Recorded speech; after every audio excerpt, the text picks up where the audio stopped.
Tribunal Constitucional entra en sesión.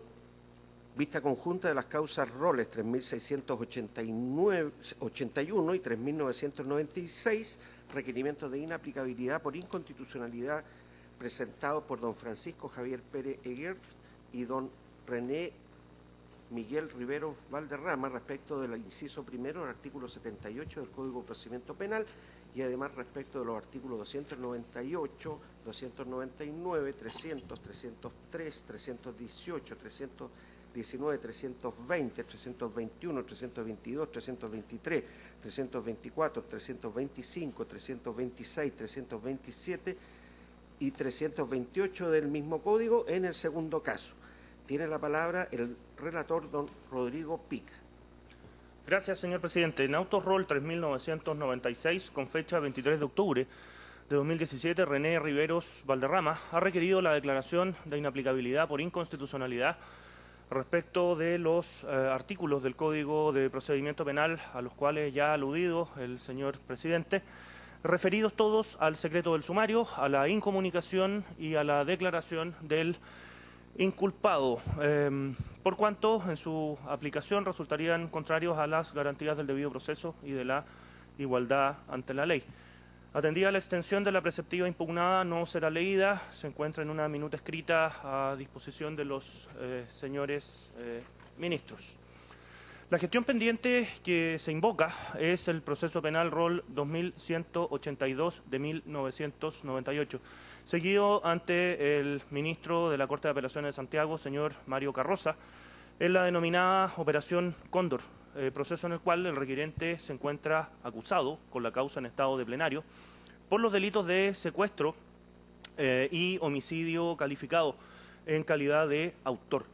En cuanto a los fundamentos de hecho, expone que la imposición y la obligación de prestar declaraciones indagatorias como inculpado y la privación del conocimiento de la investigación en forma previa a cualquier declaración puede hacer posible que el juez o el actuario respectivo puedan presentar al inculpado información parcial o sesgada, forzándolo psicológicamente a prestar una declaración indagatoria en cierta dirección, cosa que señala ha ocurrido de manera sistemática en el antiguo proceso penal inquisitivo que regla la tramitación de este tipo de causas. Alega que el juez tiene naturaleza humana y que estas causas tendrían un, comillas, notorio sesgo político, cierre de comillas, por lo cual no se puede dar espacio a una presunción de rectitud, señala, estando en juego garantías constitucionales. Afirma que la gran mayoría de las normas del aludido Código de Procedimiento Penal, referidas a la citación, detención, prisión preventiva, arraigo y declaraciones del inculpado, vulnerarían flagrantemente el derecho a la igualdad ante la ley y la no discriminación, y por otra parte las garantías de la igual protección en el ejercicio de los derechos, todas garantías constitucionales recogidas por los numerales segundo y tercero del artículo 19 de la Constitución Política, alegando que la prueba en etapa de sumario, secreta y sin control de la defensa ha sido una fértil fuente de arbitrariedades. Posteriormente alega que la entrada en vigencia del nuevo Código Procesal Penal dejó fuera las llamadas causas de derechos humanos que se tramitan con un sistema opuesto al que está vigente en Chile desde hace 17 años. Expone que en el nuevo sistema, en el artículo 93G del nuevo código, se permite optar entre el derecho a la declaración voluntaria por parte del imputado o ejercer el derecho a guardar silencio sin ulteriores consecuencias. Agrega que en el nuevo sistema se permite en todo momento conocer el contenido de la investigación y comparecer ante el investigador o ante el tribunal respectivo con abogado defensor, todo ello en cumplimiento de estándares de debido proceso emanados del derecho internacional. Expone además que una eventual condena debe fundarse en medios de prueba legalmente obtenidos, para lo cual considera muy relevante la declaración de inaplicabilidad que solicita. En cuanto a los fundamentos de derecho referidos a los artículos impugnados, señala que el auto de procesamiento, en el caso concreto, invoca como fundamentos sus propias declaraciones indagatorias, que las normas cuestionadas imponen la obligación de declarar y que por esa vía se le estaría privando del derecho a guardar silencio, consagrado dentro de las garantías judiciales del Pacto de San José de Costa Rica y también por el Código Procesal Penal. Expone así que se vulneraría la garantía de igualdad ante la ley, la igual protección en el ejercicio de los derechos, la presunción de inocencia y el derecho a defensa contenidos conjuntamente en los numerales segundo y tercero del artículo 19 de la Carta Fundamental. A continuación expone que si bien la disposición octava transitoria de la Constitución permitió la convivencia temporal de dos sistemas de enjuiciamiento criminal, ello no se refiere estrictamente a la estructura orgánica y no implica una autorización para vulnerar, por medio de la aplicación del sistema antiguo, la garantía de igualdad ante la ley. En abono de su tesis, cita las sentencias Roles 1718, 2493 y 2991 de este tribunal. Argumenta que si bien es cierto, no puede alterarse el juez natural que tiene que resolver la causa, sí se podría diferenciar, si hubiere voluntad, entre jueces sustanciadores y jueces sentenciadores en el antiguo sistema, para así lograr la garantía consistente en diferenciar la investigación del juzgamiento, que es uno de los grandes defectos atribuidos al sistema antiguo. A continuación, cuestiona que se le dé valor a la prueba obtenida en el sumario secreto, sin que pueda ser confrontada, agregando que en etapa de plenario la comparecencia de testigos queda a la sola voluntad y al arbitrio del juez, que ya procesó y ya consideró que había mérito para acusar. Cuestiona que el juez inquisidor impida al abogado defensor controlar y presenciar la declaración indagatoria, que no se aplique a todos los delitos la valoración de la prueba conforme a la sana crítica y, por otro lado, que no se haya eliminado la incomunicación característica del sistema antiguo y que hoy día no se encuentra vigente en el nuevo sistema de enjuiciamiento criminal, todo lo cual, reitera, vulneraría las garantías constitucionales que ya invocó.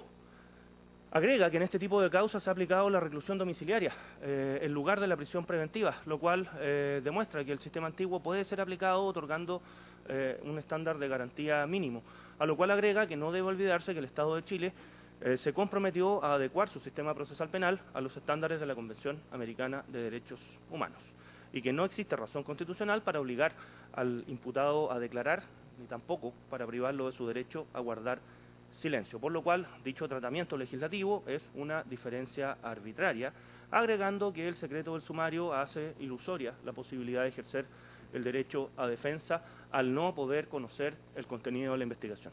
Alega como vulnerado también el artículo 5º, inciso 2 de la Constitución en cuanto a las garantías del debido proceso en la jurisprudencia de la Corte Interamericana de Derechos Humanos, que cita al efecto, además de instrumentos de derecho internacional a los cuales alude expresamente a Fojas 23.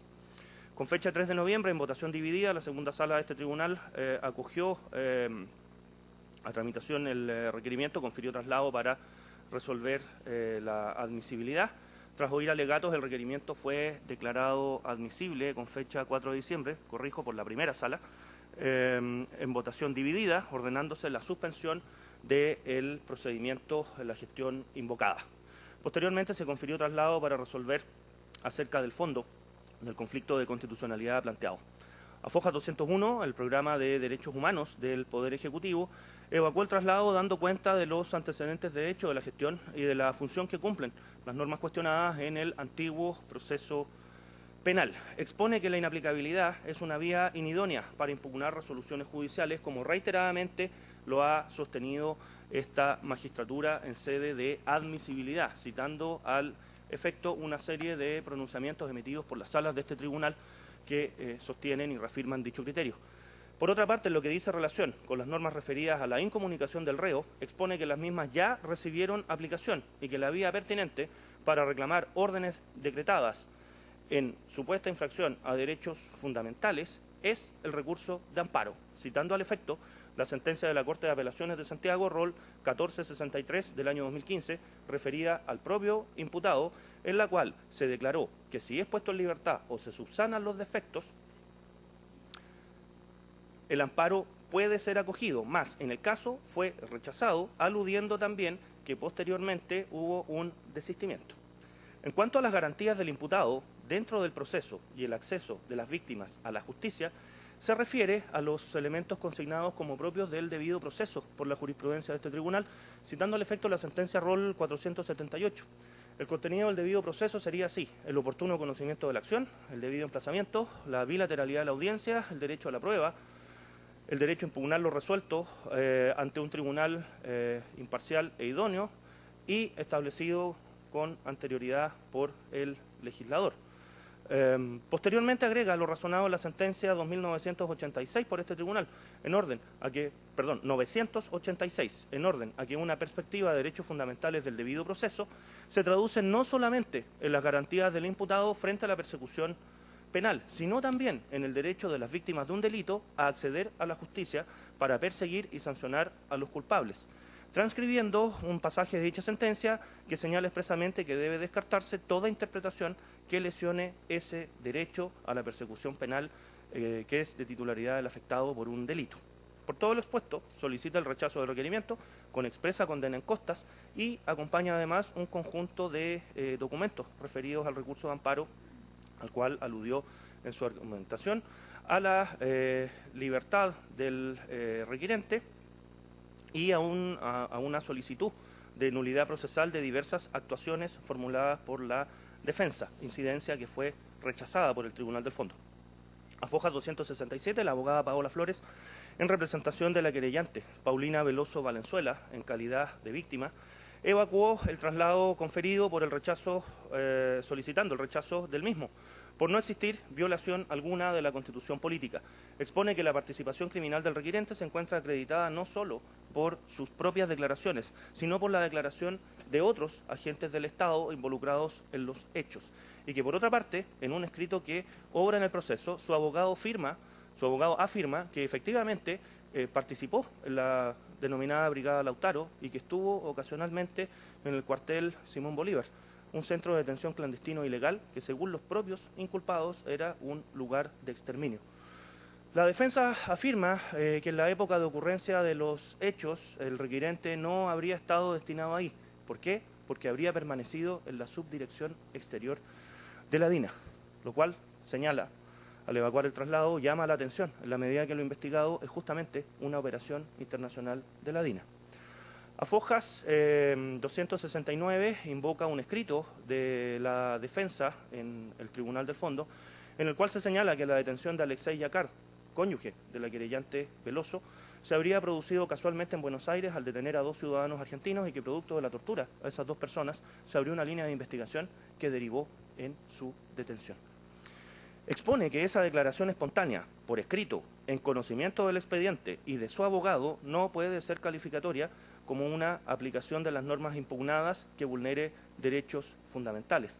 Por otra parte, agrega que el requirente alega un sesgo político en las causas de estas características y en específico de la gestión pendiente. Señala que es un hecho acreditado que en dicho proceso penal se investigan graves crímenes con propósito de eliminación, secuestros, desaparición y asesinato de adversarios políticos, de forma planificada, sistemática, masiva y reiterada, como se ha señalado por organismos internacionales y por tribunales en sentencias ya ejecutoriadas.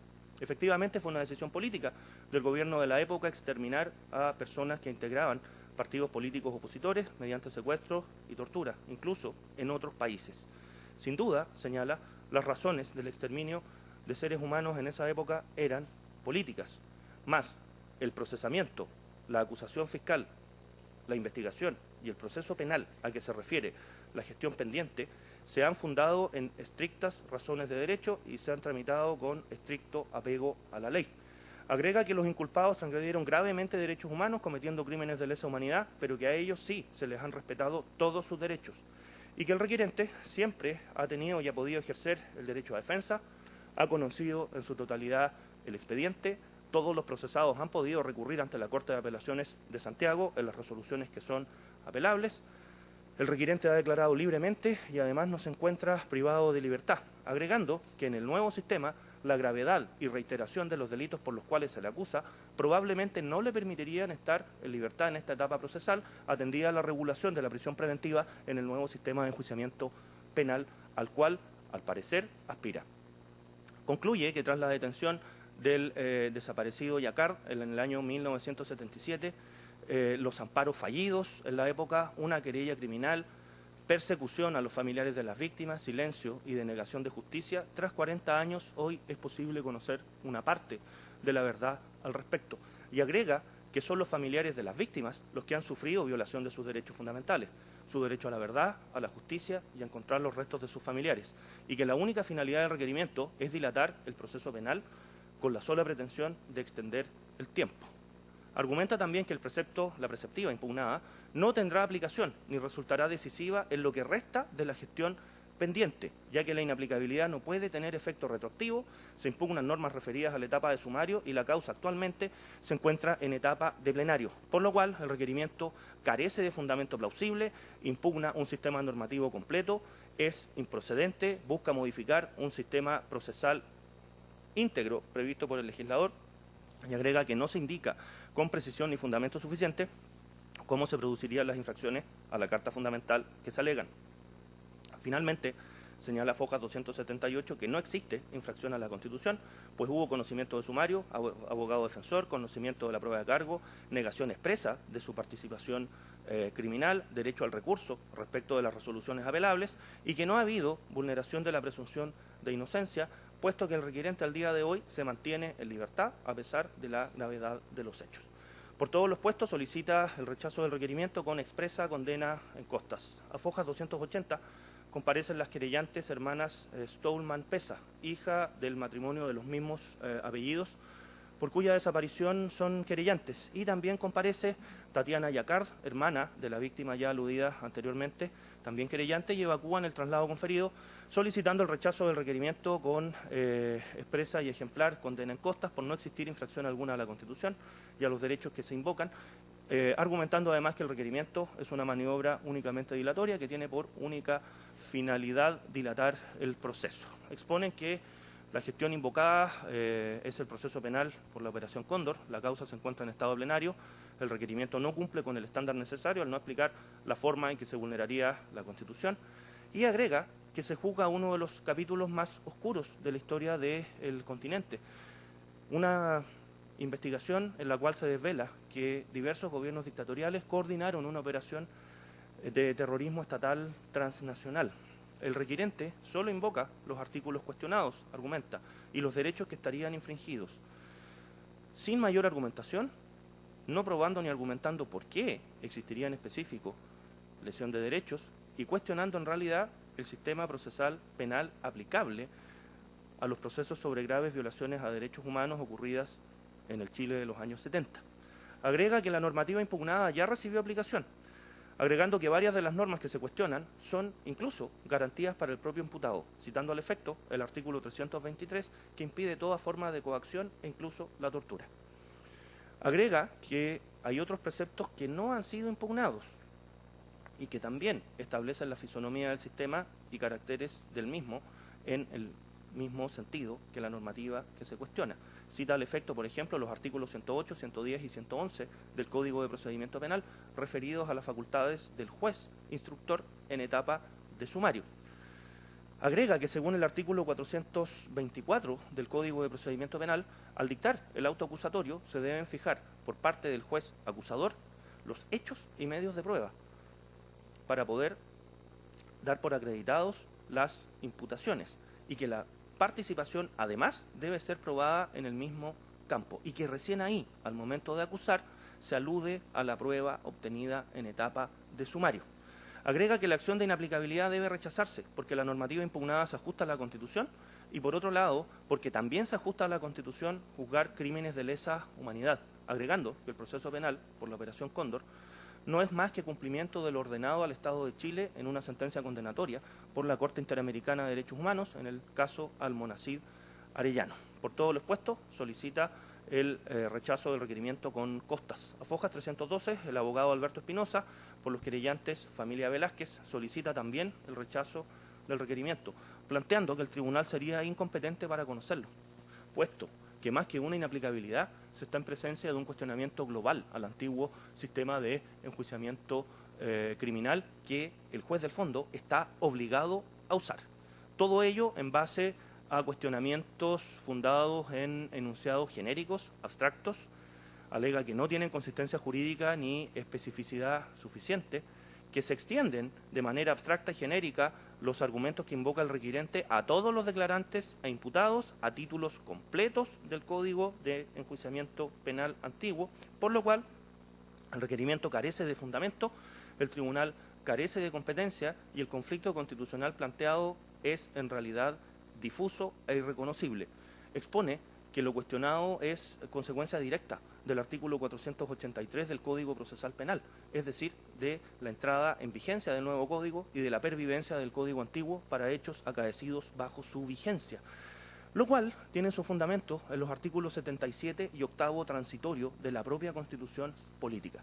Por todo lo anterior, solicita el rechazo del requerimiento con expresa condena en costas. Por todo lo anterior, concluida la tramitación del proceso, se ordenó traer los autos en relación. En auto rol 3681, con fecha 17 de julio de 2017, Francisco Javier Pérez Egert solicitó la declaración de inaplicabilidad del artículo 78, inciso primero, del Código de Procedimiento Penal, también impugnado en la causa 3996, referido al régimen del secreto de sumario. Expone que es inculpado en el proceso rol 11 de 2015, tramitado ante el ministro señor Jaime Arancibia Pinto, de la Corte de Apelaciones de Valparaíso, iniciado por una denuncia de detención ilegal, secuestro y tortura, causa en la que se ha dispuesto su comparecencia a prestar declaración indagatoria, causa que se encuentra en estado sumario y que podría tener, señala, efectos indeseables y perjudiciales en su contra. Expone que la privación del conocimiento de la investigación en forma previa a cualquier declaración hace posible que el juez o el actuario puedan presentar al imputado información parcial o sesgada, forzándolo psicológicamente a prestar declaración indagatoria, y alega también, al igual que en la causa anterior, que ello ha ocurrido de forma sistemática en el proceso penal inquisitivo. Alega como infringidas en similares términos las garantías constitucionales de la igualdad ante la ley y del debido proceso en cuanto a la presunción de inocencia y el derecho a defensa, en similar desarrollo argumentativo del requerimiento anterior, invocando también similares normas de derecho internacional. Con fecha 1 de agosto de 2017, la segunda sala acogió tramitación del requerimiento, ordenó la suspensión del procedimiento en la gestión invocada y confirió traslado para resolver acerca de la admisibilidad. No existiendo querellantes particulares en dicha causa iniciada por denuncia, dicho traslado no fue evacuado y concluida la tramitación de la misma, se ordenó traer los autos en relación. Es todo, señor presidente. Muy bien, ¿los señores abogados tienen observaciones que hacer a la relación? Si no es así, tiene la palabra, tal como está anunciado por los requirentes en ambos procesos, en primer término, don Jorge Montero Mujica, hasta por 30 minutos. Adelante, por favor. Muchas gracias, señor presidente. Atendida la forma, digamos, de exponer la relación, quiero invertir, digamos, la forma de iniciar este alegato, refiriéndome al caso, en primer lugar, de don Francisco Javier Pérez Egert, que es la persona con quien prefiero, digamos, iniciar esta alegación.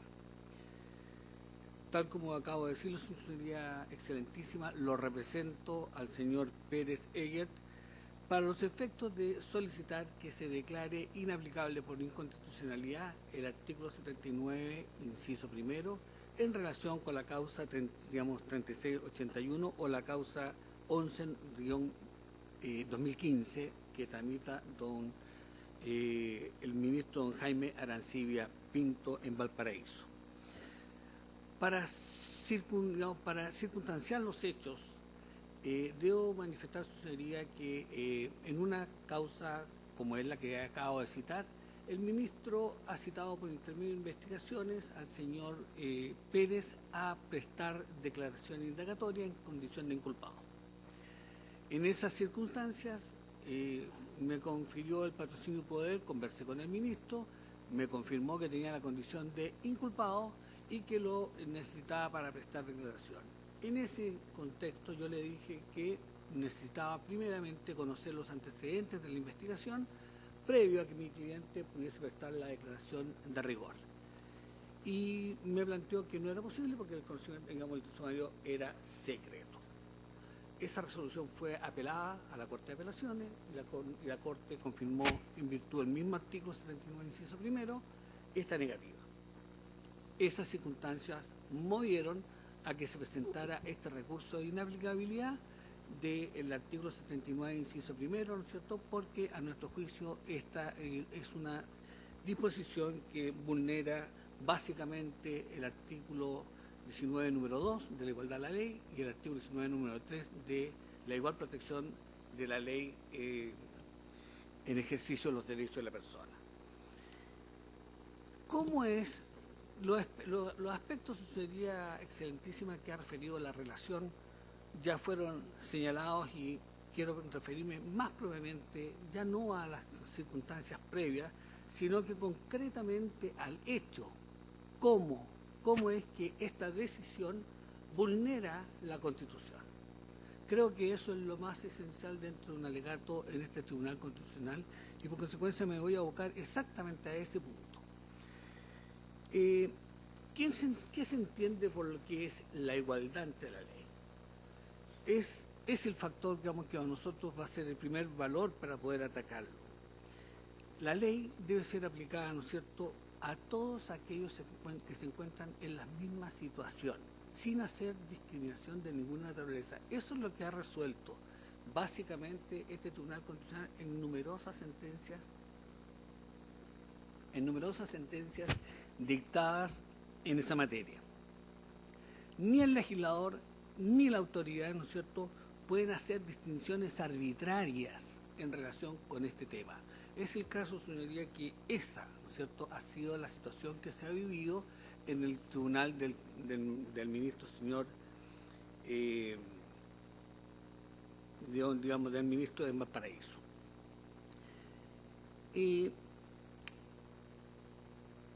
Esto de que el artículo primero de la Constitución Política del Estado, ¿no es cierto?, nos plantea desde su inicio, ¿no es cierto?, la circunstancia que las personas nacen libres e iguales, ¿no es cierto?, en derecho y en dignidad, nos da el acento, ¿no es cierto?, de que nuestra Constitución pretende valorar, exacerbar, ¿no es cierto?, los derechos de igualdad y los derechos de la persona humana. Y lo ha hecho, ¿no es cierto?, y la jurisprudencia de este Tribunal Constitucional así lo ha manifestado. La jurisprudencia que también se ha manejado por parte del Tribunal Constitucional nos plantea que no pueden existir diferencias en el trato en las personas que se encuentran en las mismas circunstancias. Y a eso apunta exactamente la forma en que se está produciendo esta inconstitucionalidad de esta disposición. Tenemos por una parte el artículo 79, inciso primero, que declara en términos muy concretos, sería, para literalizarlo con el permiso del señor presidente, dice: las actuaciones del sumario son secretas salvo las excepciones establecidas por la ley. O sea, legalmente declara que las actuaciones previas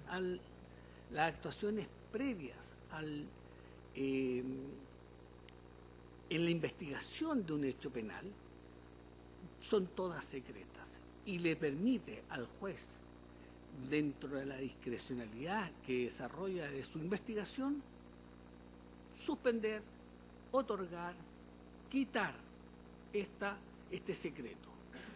Ha ocurrido muchas veces, ¿no es cierto?, de que el secreto del sumario se le otorga a una persona en el sistema antiguo y se le revoca posteriormente. O sea, es un manejo discrecional que tiene el juez investigador y que además, como sabemos, es el juez fallador posteriormente. ¿Cómo es el sistema en el proceso penal que se denomina nuevo y que de nuevo ya no tiene nada? O sea, digamos que es el último proceso penal. Está en vigencia hace 18 años. Por consecuencia, el sistema plantea en este orden de consideraciones lo que establece el artículo 182, por una parte, donde le entrega y decide de que el fiscal debe considerar y otorgarle copias y el conocimiento de todas las actividades de la investigación al imputado. Transparencia. También lo hace a través del artículo 93, letra E, del Código Procesal Penal, donde dice que el imputado tiene el acceso a conocer todos los antecedentes de la investigación. Pero aquí la cosa es al revés. El fiscal tiene la opción de limitar en tiempo, o sea, en forma temporal y en forma de partes de una extensión restringida, ciertas cosas por un tiempo determinado y por una sección determinada. Se priva del conocimiento de una diligencia que se encuentra en desarrollo hasta por 40 días, que es el plazo máximo, y posteriormente, después de eso, tiene que necesariamente seguir, ¿no es cierto?, con esta transparencia. Entonces tenemos dos sistemas que están referidos a lo que significa la protección de la investigación, que es el fin que tiene el secreto en una investigación penal. El éxito, proteger el éxito de la investigación. Pero en la primera, sucedería en este procedimiento inquisitivo, lo tenemos de una forma, ¿no es cierto?, en que es arbitraria, en que el juez es amo y señor, lícitamente amo y señor. Parte porque la ley le dice que es secreto, y él abre la llave, por así decirlo en términos coloquiales, abre la llave o cierra la llave según lo que él quiera dentro de la investigación que él está desarrollando. Sumario, su señoría excelentísima, que ministros de esta misma sala conocen perfectamente bien, se demoran 10, 15 años. Tenemos muchos ejemplos de sumarios que han tenido, digamos, a lo largo de mi vida. Hemos tenido conocimiento de sumarios que se han prolongado por 10 o 15 años.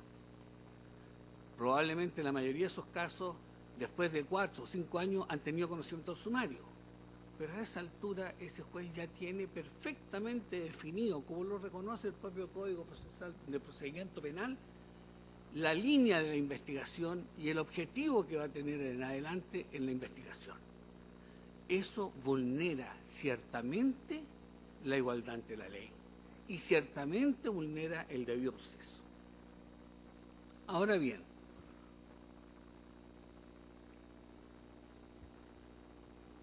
cuando planteamos, ¿no es cierto?, cuando planteamos, perdón, sería un poco para recopilar.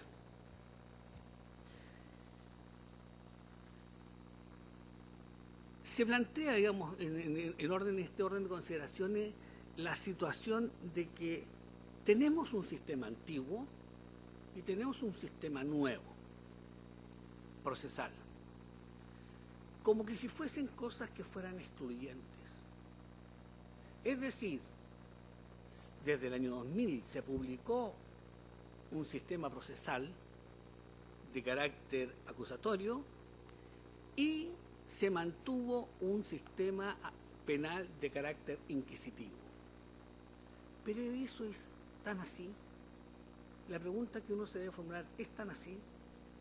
Por una parte, tenemos el famoso artículo 77 de la Constitución, por una parte, y el artículo 8º transitorio, por otra, donde, a propósito y específicamente centrado en la institución del Ministerio Público, autoriza, ¿no es cierto?, la pervivencia de un sistema antiguo respecto de aquellos hechos que ocurrieron en forma previa a la publicación de la ley. Y está bien. Evidentemente eso está bien. ¿Y por qué razón está bien? Porque de cualquier otro modo que fuera, se vulneraría mediante la ley el juez natural. El juez natural es aquel que estaba vigente y que estaba establecido en la ley en forma previa a la comisión de los hechos ilícitos. Y no podía de ninguna manera la actividad o la creación del Ministerio Público y el sistema judicial nuevo constituirse en los jueces naturales, garantizando ese aspecto. Evidentemente, esta disposición 8ª transitoria llegó, ¿no es cierto?, para regular este tema. Pero eso significa, su señoría excelentísima, de que los dos sistemas son dos sistemas distintos. Claro que tienen características diferentes, pero ¿deben ser aplicados en forma distinta o son complementarios? ¿Tenemos dos debidos procesos en el mundo del derecho en Chile? O sea, ¿hay un debido proceso conforme al sistema antiguo? ¿Hay un debido proceso conforme al sistema nuevo? ¿Hay reconocimiento de derechos que son utilizable para los ciudadanos del segundo milenio. Hay derechos que deben ser reconocidos por el ciudadano del primer milenio, es decir, las personas que cometieron delitos, ¿no es cierto?, hasta el año 1999, esas personas no tienen ciertas garantías. Las que los cometieron a partir del 2000 sí las tienen. Tienen el derecho a guardar silencio, tienen el derecho, ¿no es cierto?, a conocer todas las actuaciones previas antes que él preste declaración, tienen el derecho, ¿no es cierto?, a ser asistidos por un abogado cuando prestan declaración. Su señoría excelentísima, yo como abogado que he tenido 30 o más años de ejercicio, conozco los dos sistemas, los viví los dos sistemas. Muy pocas veces son los jueces quienes interrogan. Las más de las veces son los actuarios quienes interrogan. Personas que tienen un conocimiento respetable, pero que tienen limitaciones severas de entendimiento, que tienen limitaciones severas, ¿no es cierto?, de conocimientos, y que obviamente recogen una declaración que posteriormente viene siendo la prueba, ¿no es cierto?, que se utiliza en el sumario. Eso es una realidad, y quien lo desconozca, su señoría, está tapando el sol con un dedo. Ahora bien, dentro de este concepto, y para poder complementar lo que estoy tratando de señalar, el artículo 11 del Código Procesal Penal nos plantea en forma derecha una obligación, y que es una obligación que todos deben comprender y deben impulsar. Con el permiso, señor presidente, diría lo siguiente: el artículo 11 dice aplicación temporal de la ley procesal penal. Las leyes procesales penales serán aplicables a los procedimientos ya iniciados, salvo cuando a juicio del tribunal la ley anterior contuviere disposiciones más favorables al imputado. ¿Qué significa esta disposición? ¿Cuáles son los procedimientos ya iniciados? Son precisamente los inquisitivos. No son otros. Los procedimientos inquisitivos, la propia ley en el año 2000 señala, ¿no es cierto?, que deben ser modificados por el artículo 11, lo que se llama el artículo 11 del Código Procesal Penal. Y eso no podemos desconocerlo. Entonces, cuando se plantea, su señoría excelentísima, de que existe el artículo 8º transitorio, es por la limitación que se representa en la parte orgánica. Es la limitación del Ministerio Público, pero eso no significa en ningún caso que no se pueda, ¿no es cierto?, integrar ambos sistemas penales para crear el debido proceso. Y es desde ese punto de vista, su señoría excelentísima, que yo he recurrido a este tribunal. Yo entiendo que el debido proceso que está establecido, en definitiva, en la Constitución, de una manera que le encarga inequívocamente al legislador la conformación de los elementos necesarios, y que en abstracto están establecidos en el artículo 19, número 3, inciso 6, implican necesariamente de que ese concepto normativo se integra con la ley. Y esta es la ley. El Código Procesal Penal del año 2000 debe ser aplicado porque el propio artículo 11 lo señala, y porque existe un concepto abstracto de lo que es el debido proceso que debe ser integrado con todas las normas. Debe haber una interpretación por parte de los jueces que apunte a recoger las instituciones que son garantías, y sobre todo aquellas que son las garantías constitucionales, a fin de que puedan ser aplicadas en un homogéneo proceso debido. No podemos tener dos procesos debidos. La historia nos enseña, señoría, de que el debido proceso tiene un contenido, por cierto, cultural e histórico, desde la Carta Magna en 1215 hasta ahora, ¿no es cierto?, hemos avanzado. Pero hoy, su señoría excelentísima, hoy, en el año 2018, en un régimen democrático de derecho, en un Estado constitucional de derecho, nosotros no podemos permitir que cierto sector de personas sea juzgada sin las garantías del debido proceso y otras personas que se encuentran delinquiendo en el día de hoy gocen de un sistema protegido, ¿no es cierto?, de garantías en favor del imputado. No existe, en eso consiste la arbitrariedad. Se está haciendo una aplicación arbitraria. No puedo dejar de decir, su señoría, de que, y en este sentido voy a hacer una pequeña disgregación.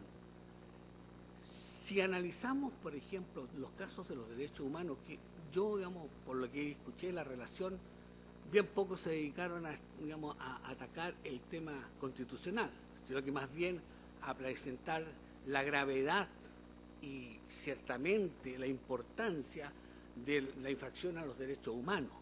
Pero eso no es lo que se está en debate en este caso. Lo que está en debate en este caso es si acaso el juzgamiento de las personas que están sometidas a esa situación lo están siendo conforme a un debido proceso.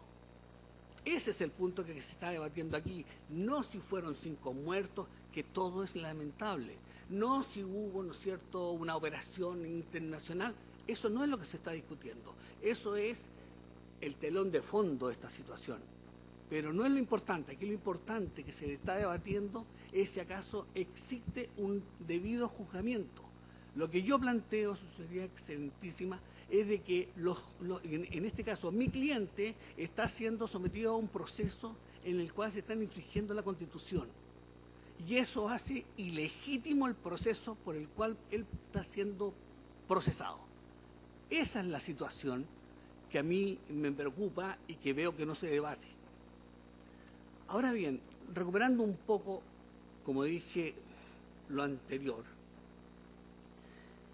en el tema de ¿cómo se llama? Me perdí un poco, señoría excelentísima, pero vamos a recuperarlo. Dentro de lo que significa este proceso, como dije, este debido proceso, en donde debe incorporarse necesariamente estos valores, ¿no es cierto?, estos valores de un proceso actual, de un proceso que respeta los derechos humanos, tenemos claramente ciertas situaciones que no se respetan. Me llama la atención, por ejemplo, señalar lo siguiente. Ya es un poco recupero, digamos, lo que se viene diciendo. Hoy por hoy, la jurisprudencia que se ha mantenido respecto al tema de los derechos humanos ha sido singular. Cualquier estudio que se haga va a entender de que hasta un año determinado la jurisprudencia de la Corte Suprema incluso sobreseía o terminaba con, digamos, con los juicios de derechos humanos por la prescripción. Posteriormente atendía la diferente composición que va teniendo la Corte Suprema, empieza a surgir interpretaciones en que hablan, ¿no es cierto?, del secuestro como figura de delito permanente. Entonces, con eso se permite y se introduce este factor, ¿no es cierto?, tendiente a decir que mientras no se encuentren las personas desaparecidas, no hay prescripción. Una genialidad, ¿no es cierto?, de tipo doctrinal. Pero eso después pasa y pierde oportunidad porque verdaderamente el control del control de un desaparecido o un secuestrado durante más de 30 años era difícil. Entonces llegamos a los crímenes de guerra. Y ya hoy día estamos hablando del delito de lesa humanidad, que es imprescriptible. Entonces, esto lo quiero decir, señoría, no porque yo esté en este momento criticando ese aspecto que no tiene nada que ver con este alegato. Quiero plantearlo porque hoy por hoy, desde el punto de vista de la igualdad ante la ley, los únicos procesos en los cuales se está aplicando el sistema inquisitivo, la forma en que se está aplicando el proceso inquisitivo sin integrarlo con las nuevas normas, son los militares. No existen otros procesos en los cuales se esté aplicando el sistema inquisitivo. Entonces hay un segmento de personas que está siendo perseguido en este instante en forma discriminatoria, aplicándole un sistema que es conocidamente recalcitrante y que no tiene ¿no es cierto?, ningún respeto por los actuales derechos de las personas. Y eso es ineludible. Esto es una cosa que se viene orquestando de alguna manera a través del tiempo, que se viene presentando, y es necesario decirlo, señores, es necesario transparentarlo. No se puede evitar. ¿Quiénes son las personas que en concreto, no en abstracto, en concreto, reciben la aplicación de este código? Solamente los militares. Entonces no podemos soslayar, ¿no es cierto?, de que hoy día se está haciendo una persecución. Y eso es inevitable. Y en este sentido, para terminar esta parte, su señoría excelentísima, quiero señalar lo siguiente. Muchas veces leo fallos de la excelentísima Corte Suprema en que sostienen la necesidad de castigar porque la Convención Americana de Derechos Humanos obliga a que se apliquen la Convención y que se apliquen los parámetros que establece la Convención. Y está bien. Está bien, suscribimos esa Convención, pero ocurre que lo curioso de esto es que se acepta para los efectos de desarrollar esa línea, la imprescriptibilidad. Pero si vemos, por ejemplo, el caso Palamara y Rivalde, que es una sentencia en contra de Chile. Esta sentencia los jueces no la cumplen. ¿Qué es lo que nos dice el párrafo 170? Permiso, señor presidente, para poder leer el párrafo respectivo. Dice, la Corte considera que la referida normativa establece como regla que en la jurisdicción penal militar, esto está referido a la jurisdicción penal militar, pero en esto no se diferencia con la ordinaria, el sumario sea secreto, salvo las excepciones establecidas en la ley. Dice, es contraria al derecho de defensa del imputado, ya que le imposibilita el acceso efectivo al expediente y a las pruebas que se recaban en su contra, lo cual le impide defenderse adecuadamente en contradicción a lo dispuesto en el artículo 8, número 2, letra C. Más adelante plantea lo siguiente, en el artículo 175, debido a que en la etapa del sumario el defensor no puede estar presente en la declaración del imputado y como ha sucedido en este caso, tuvo que solicitar las diligencias probatorias al fiscal sin tener conocimiento del sumario ni de los fundamentos de los cargos formulados a su defendido. El derecho del imputado a ser resistido por un defensor consagrado en el artículo 8, número 2, letra D de la Convención, también se vio afectado. Se permitió la intervención del defensor recién cuando concluyó la investigación y se elevó la causa a la etapa de plenario. Esta tiene otras consideraciones que no vale la pena leer, creo que son ejemplos suficientes.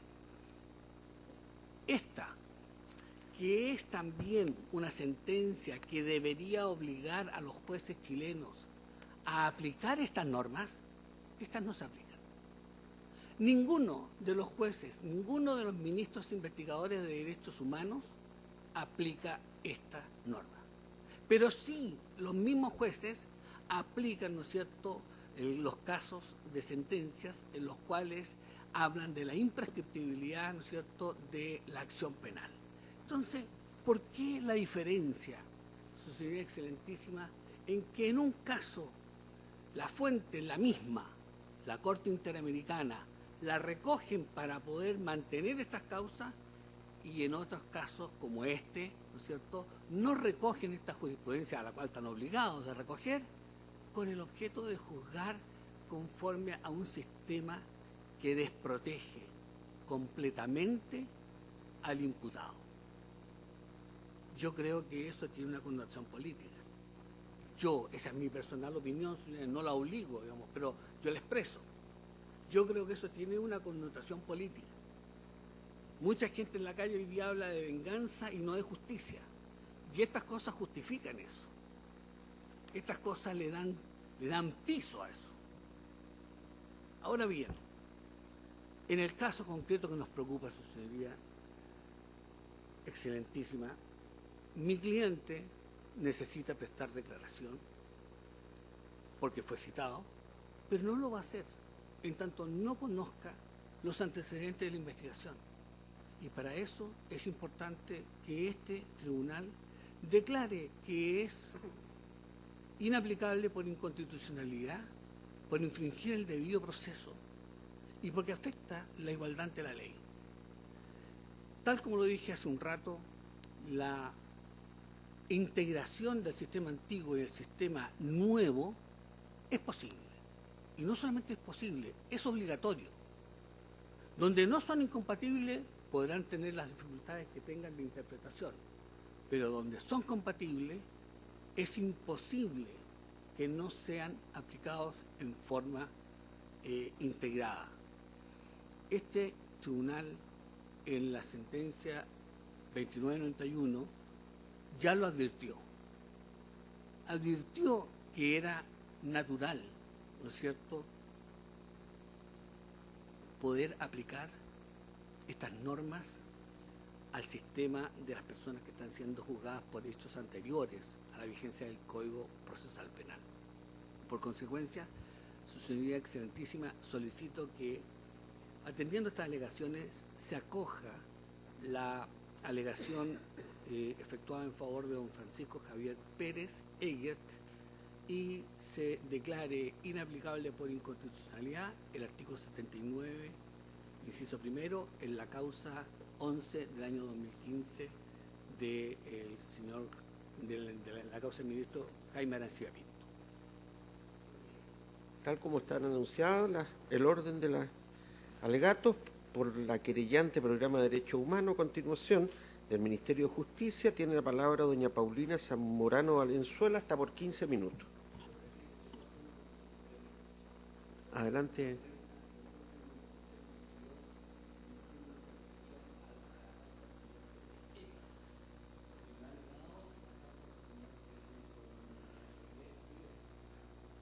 Tengo anunciado aquí su anuncio, dice, por las partes requirentes de ambos procesos, don Jorge Montero Mujica, hasta por 30 minutos. Eso es lo que tiene el Tribunal Constitucional.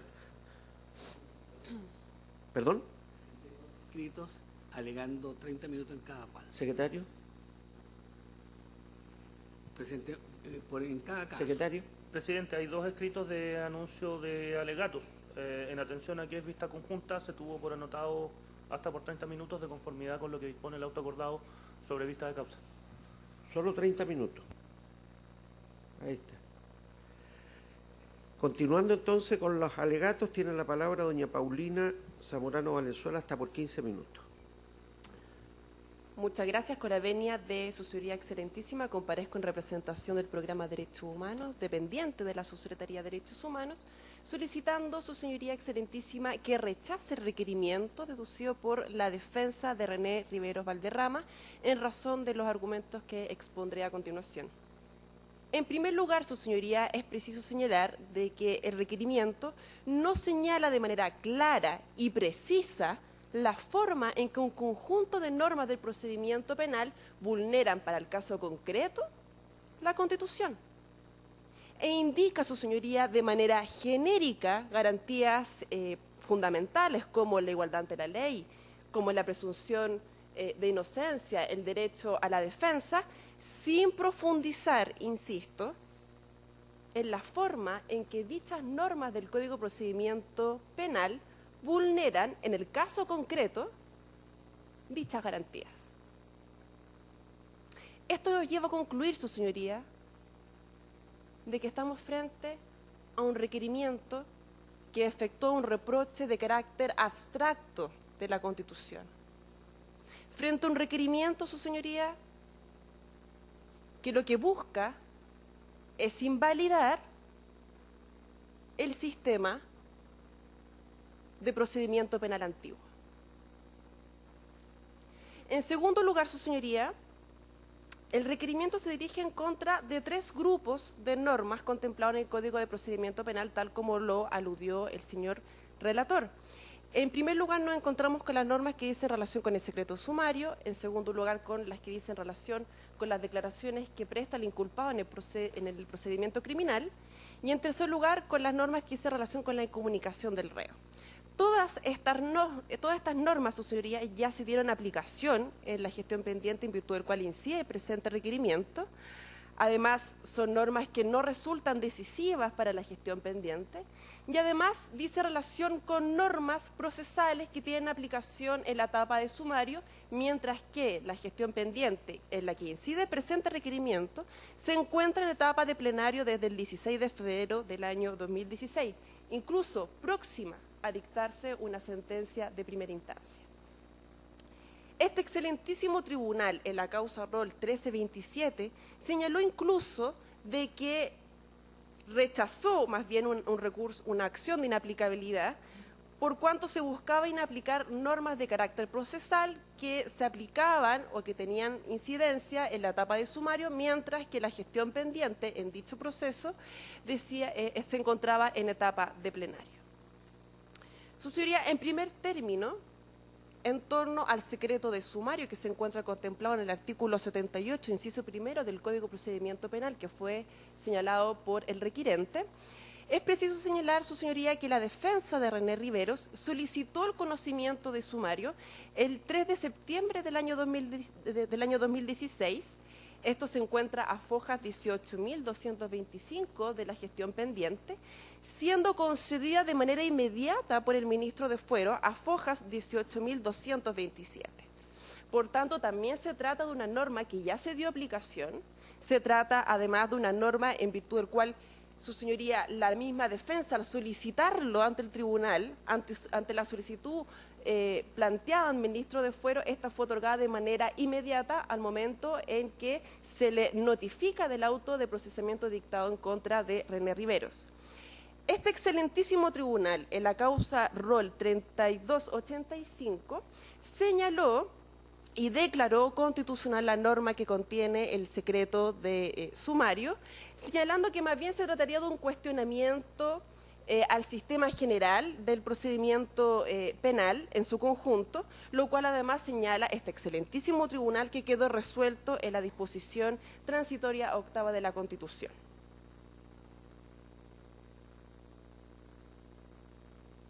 En segundo término, su señoría, en torno al conjunto de normas que dicen relación con las declaraciones indagatorias que presta el inculpado en el proceso criminal, también se tratan de normas que ya se dieron aplicación, son actos que ya se verificaron, que ya se ejecutaron en la gestión pendiente. E incluso la defensa argumenta en su requerimiento de que se estaría supuestamente vulnerando el derecho al debido proceso, el derecho a la defensa. Pero eso no es tal, su señoría.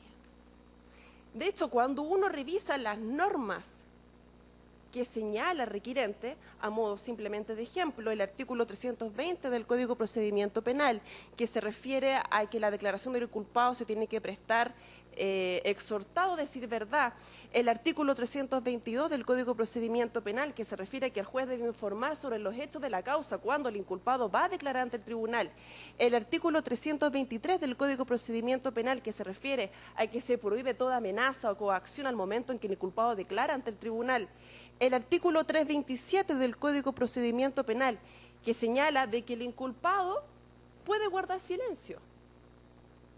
Sin embargo, el tribunal puede señalarle y le señala las consecuencias que derivan de que él guarde silencio, como el hecho de que se pueda proseguir en su contra, pese a que él no quiera declarar.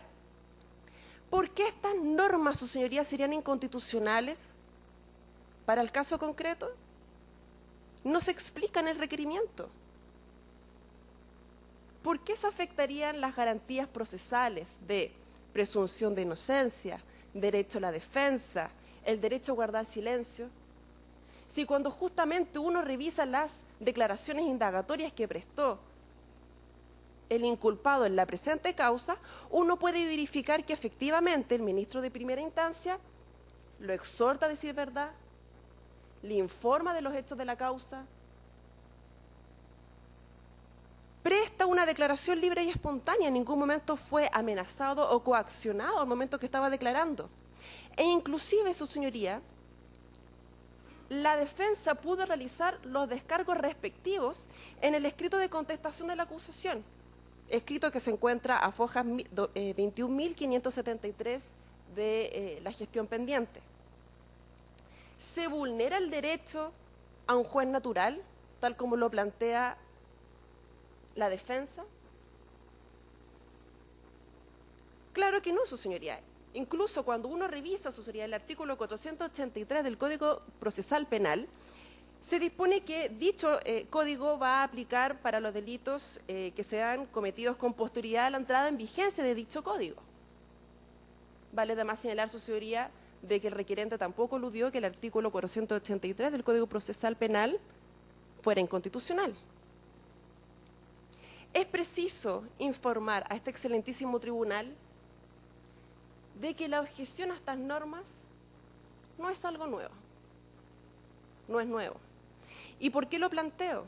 Porque la defensa, su señoría, interpuso un incidente de nulidad en la gestión pendiente respecto de todas las actuaciones que dicen relación con las declaraciones que presta René Rivero en la causa, tanto en las declaraciones extrajudiciales como en las declaraciones judiciales, señalando que supuestamente se estarían vulnerando las garantías del debido proceso contenidas en la Constitución. Y el ministro de Fuero, frente a este incidente, le indica a la defensa de que va a ser resuelto en la sentencia de primera instancia.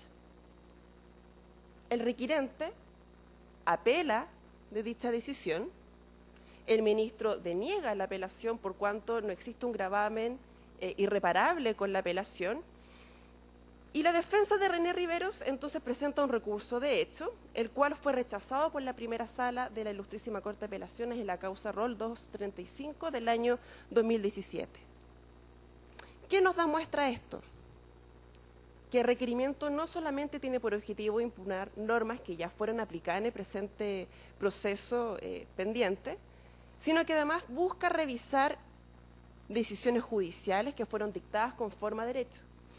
Y tal como lo ha señalado este excelentísimo tribunal en la causa Rol 2465, la acción de inaplicabilidad no es la vía idónea para justamente tratar de revertir decisiones ya dictadas conforme a derecho. En tercer término, el requirente alude a las normas que dicen relación con la incomunicación del reo. Y en este sentido es preciso señalar de que el ministro de Fuero, el 27 de agosto del año 2015, esto es, a fojas 18.164 de la gestión pendiente, decide efectivamente incomunicar a René Riveros, pero por el lapso de 2 días. Y todo ello para el éxito de la investigación. Está claro, su señoría, que dicha incomunicación ya no se encuentra vigente. Se trata de un precepto que ya se dio aplicación y tampoco incide en lo decisivo de la gestión pendiente. Además, su señoría, la vía idónea para resguardar la libertad ambulatoria dice relación con los recursos de amparo y no la acción de inaplicabilidad. Y eso lo sabe también su defensa. Es por eso que interpuso un recurso de amparo que se encuentra en el rol 1463 del año 2015, pero que luego la misma defensa desistió tal como obra de los documentos que esta parte acompañó. Por último, su señoría, pero no por ello menos importante, es necesario recalcar, tal como se indicó en la relación y que también lo indicó el requirente, estamos frente a una gestión pendiente, su señoría, una gestión pendiente que dice relación con 6 secuestros calificados, 5 homicidios calificados, crímenes de lesa humanidad, su señoría, que se enmarcan en la Operación Cóndor. Dicha causa criminal, su señoría, se inició por una querella del año 98, tiene aproximadamente más de 23.000 fojas de investigación, y ha sido una investigación no fácil. Ha sido una investigación, su señoría, por cuanto las víctimas, en su mayoría, fueron víctimas que fueron perseguidas y fueron hechas y que fueron reprimidas desde el exterior. Y además a eso hay que agregarle que los agentes represores, los agentes responsables, en ningún momento han colaborado para el esclarecimiento del delito. Tal como René Rivero, su señoría, que en ningún momento ha ayudado ni ha permitido esclarecer los delitos en virtud del cual él se encuentra acusado. Y hoy, luego de más de 20 años de investigación judicial, luego de más de 40 años de ocurridos los hechos, y prontos a la dictación de una sentencia, nos encontramos frente a un requerimiento, su señoría, que no tiene sustento, no detalla en forma clara y precisa la forma en que se vulnera la Constitución, realiza un reproche de carácter abstracto y que tiene solamente por finalidad dilatar la normal tramitación de la Operación Cóndor. Los únicos derechos vulnerados son los derechos de las víctimas y de sus familias, no los derechos del imputado, no los derechos de René Rivero. Luego de 40 años, su señoría, aún buscamos la verdad y justicia, no solamente para las víctimas de la Operación Cóndor, sino que también la verdad y justicia para las familias de las víctimas y para toda la sociedad. En razón de estos argumentos, señoría, vengo entonces a solicitar que se rechace el requerimiento impetrado por René Riveros, por las razones ya esgrimidas. Muchas gracias, su señoría. Gracias a usted. Enseguida, por la agrupación de familiares de ejecutados políticos, tiene la palabra doña Alfonsina Peña Castro hasta por 12 minutos. Muchas gracias, señor presidente. Con la venia de este excelentísimo tribunal, vengo a alegar en representación de la agrupación de familiares de ejecutados políticos, solicitando se rechace el presente requerimiento de inaplicabilidad por inconstitucionalidad en atención a los siguientes argumentos. En el procesamiento a fojas 11, el requirente señala que tanto, en el requerimiento a fojas 11, el requirente señala que tanto el procesamiento como la acusación se habrían dictado en virtud del mérito de sus declaraciones. Pues bien, veamos cuáles son las declaraciones que lo habrían inculpado. A fojas 17.305, el requirente señala: no recuerdo haber trabajado ningún tipo de antecedente que tuviera que ver con el denominado Plan Cóndor, del cual desconozco denominación e información alguna.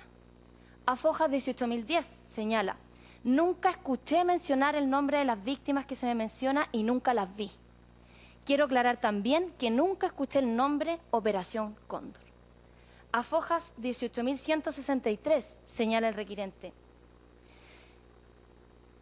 yo nunca me enteré de las atrocidades que se cometieron en esta organización, aludiendo a la DINA, mientras participaba en ella.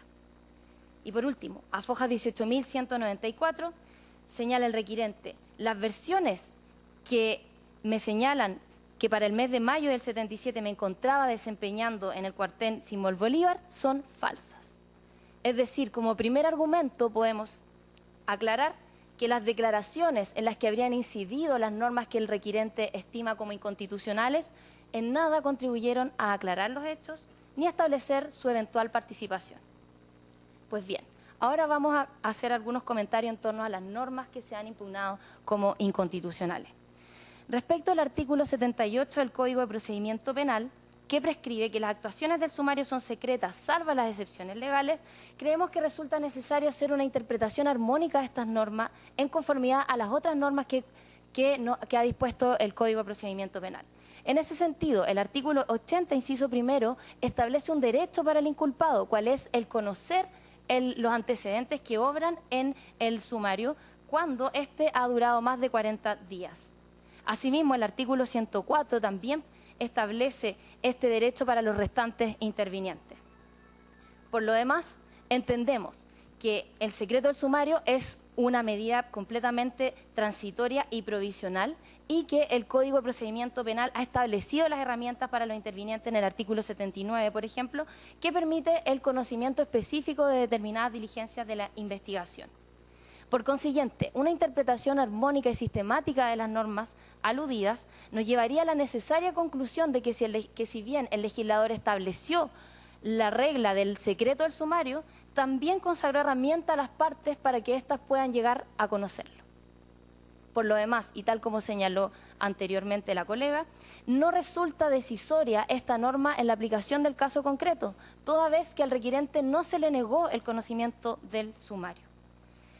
Por consiguiente, el secreto de la investigación en sí no resulta inconstitucional.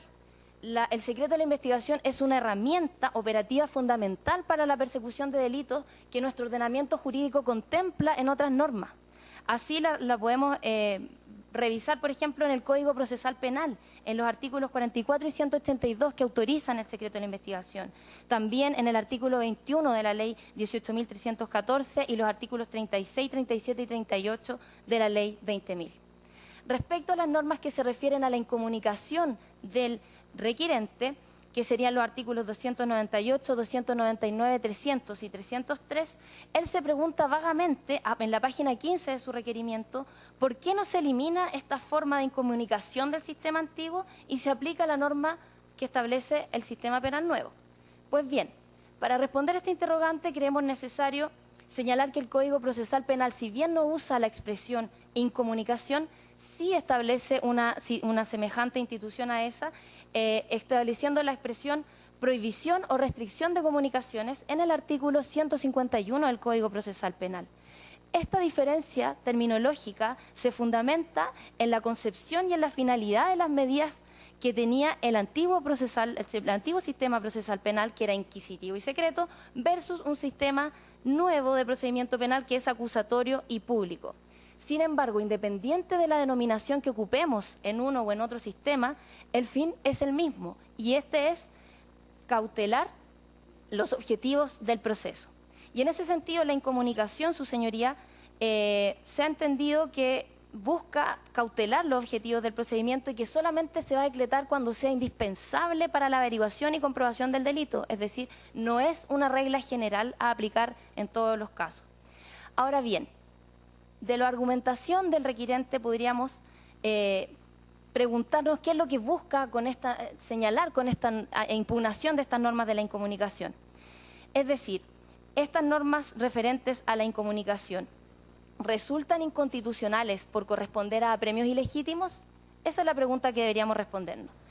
Y la respuesta en realidad es que no resultan inconstitucionales, porque como tal ha señalado la jurisprudencia de este excelentísimo tribunal en los roles 519, 576 y 1006, la Constitución prohíbe la fuerza ilegítima, pero no obstante ellos hay casos en que sí autoriza el uso de apremios legítimos, como serían, por ejemplo, un embargo, el arresto o la incomunicación. En ese sentido, entonces, existen actuaciones legítimas de la autoridad jurisdiccional que se traducen en la aplicación de apremios con el propósito de obtener una conducta determinada, resguardando el interés general y el bien común. Ahora bien, respecto a las normas a la norma del artículo 318, en que se establece que el juez podrá tomarle al sindicado cuantas declaraciones estimare convenientes para la averiguación de los hechos, cabe señalar que a diferencia de lo que ha planteado el requirente en su requerimiento, no se consagra una obligación de declarar para él en esta norma. Lo que está consagrando es una facultad del juzgador para poder citarlo a declarar cuantas veces estime necesario atendida la investigación que está realizando. No entendemos ahora por qué se impugna la norma del artículo 320 del Código de Procedimiento Penal, que establece que la declaración del inculpado no se podrá recibir bajo juramento. Esto es un derecho establecido en favor de él, derecho que también se encuentra consagrado en nuestro Código Procesal Penal en el artículo 98, inciso 3. Por consiguiente, la impugnación de esta norma solamente nos deja de manifiesto la verdadera intención que tiene el requerimiento, que es precisamente dilatar el proceso. Respecto al artículo 321 del Código de Procedimiento Penal, tampoco logramos entender por qué se impugna esta norma, porque esta norma establece las preguntas relativas a la identificación del inculpado. Si leemos la norma podemos darnos cuenta que lo que va a preguntarle el juez es el nombre, el apellido paterno, materno, el apodo, si es que tuviera un apodo el inculpado, lugar de nacimiento, residencia actual, estado, profesión, oficio. Es decir, no entendemos cómo esta norma podría resultar inconstitucional en el caso concreto. El requirente entiende que esta norma vulnera su derecho a guardar silencio. Pues bien, debemos señalar que el derecho a guardar silencio es una manifestación del principio y del derecho a no incriminarse, el que se encuentra consagrado en el artículo 8 de la Convención Americana de Derechos Humanos. Sin perjuicio de ello, de la sola lectura de esta norma queda en evidencia que no vulnera el derecho a no incriminarse. Asimismo, el artículo 322, que se refiere a las preguntas que va a hacer el juez tendiente a la averiguación de los hechos y a la eventual participación del inculpado y de otras personas en los hechos, en este caso también queda de manifiesto que no hay una obligación para el inculpado de declarar. No existe esta obligación y esto es del todo lógica porque de existir vulneraría el principio a la no autoincriminación. Tampoco entendemos por qué se impugna el artículo 323 del Código de Procedimiento Penal, el que establece una categórica prohibición de ejercer cualquier tipo de coacción o amenaza para que el inculpado pueda declarar la verdad de los hechos. Esto es una norma establecida en favor de él, por consiguiente no vemos por qué se impugna por inconstitucionalidad. Lo mismo pasa respecto a las normas del artículo 324, que establece que las relaciones y respuestas que den inculpado deben ser orales. La oralidad es un principio que existe también en nuestro Código de Procesal Penal. Y el artículo 325, que se alude a los reconocimientos que puede hacer el inculpado respecto de los objetos del delito. Esta norma también existe en materia actual de nuestro actual sistema procesal penal en el artículo 333. Por lo demás, y como ya lo señaló mi colega anteriormente, las normas del Código de Procedimiento Penal que se están impugnando ya recibieron aplicación en la gestión concreta. Por lo tanto, debe rechazarse la presente acción. Estas normas están comprendidas dentro de la reglamentación del sumario y la causa actualmente está en estado de plenario. Y tal como ha señalado la jurisprudencia uniforme de este excelentísimo tribunal, no se pueden retrotraer las actuaciones procesales, por cuanto se ha perdido la oportunidad para cuestionar la aplicación de estos preceptos y en ese sentido puedo señalar solo como ejemplificativo los roles 1828, 1789, 1850, 2734, 2925, entre otros. Por tanto, en atención a lo expuesto, solicito a este excelentísimo tribunal rechace el requerimiento de inaplicabilidad deducido por la defensa de René Miguel Riveros Valderrama, con expresa condenación en costas en atención a su finalidad dilatoria. Es todo cuanto puedo informar. Muy bien, el tribunal va a hacer un receso de 10 minutos para que se ubiquen también los próximos abogados que van a alegar.